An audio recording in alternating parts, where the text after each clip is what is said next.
জঙ্গি যোগে এবার তৃতীয় গ্রেফতারি। এসটিএফ এর হাতে গ্রেফতার হামিমের সহযোগী হামিম অর্পিতার পর এবার গ্রেফতার আদিত্য সিং ওরফে রাজু। এর আগে আপনাদের জানিয়েছিলাম যে হামিম মণ্ডল তাকে বর্ধমানের অভিজাত আবাসন থেকে গ্রেফতার করা হয়। বেঙ্গল এসটিএফ এর কয়েক ঘন্টার মধ্যেই ঝাড়খণ্ডের সাহেবগঞ্জ থেকে গ্রেফতার করে হামিম মণ্ডলের সহযোগী তার বান্ধবী অর্পিতা সরকারকে। আর এবার জঙ্গি যোগে তৃতীয় গ্রেফতারি, এসটিএফ এর হাতে গ্রেফতার হামিমের অপর সহযোগী আদিত্য সিং ওরফে রাজু। কে আদিত্য সিং ওরফে রাজু, কোথা থেকে এসটিএফ তার হদিশ পেল, আরো বিস্তারিত সেই বিষয় নিয়ে জানাবেন প্রতিনিধি ময়ূর ঠাকুর চক্রবর্তী রয়েছেন আমাদের সঙ্গে। ময়ূর,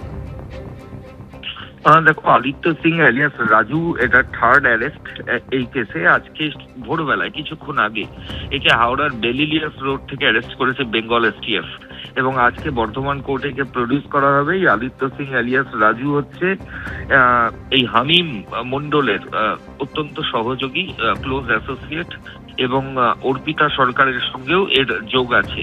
এবং এই আদিত্য সিং এলিয়াস রাজু এর বিরুদ্ধে যেটা জানা যাচ্ছে যে পুরো প্রতিমন্ত্রী উমেশ রায়কে যে হানি ট্র্যাপ করার প্ল্যান করা হয়েছিল তার ছেলেকে, এই গোটা প্রসেসের সঙ্গে কিন্তু সরাসরি যুক্ত ছিল এই আদিত্য সিং এলিয়াস রাজু।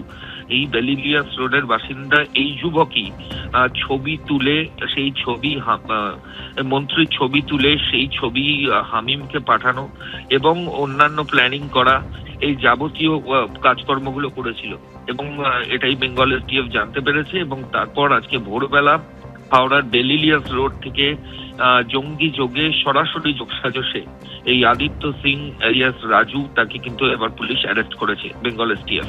আজকে বর্ধমান কোর্টে তাকে প্রডিউস করবে। এসটিএফ নিজেদের কাস্টাডির জন্য প্রেয়ার জানাবে।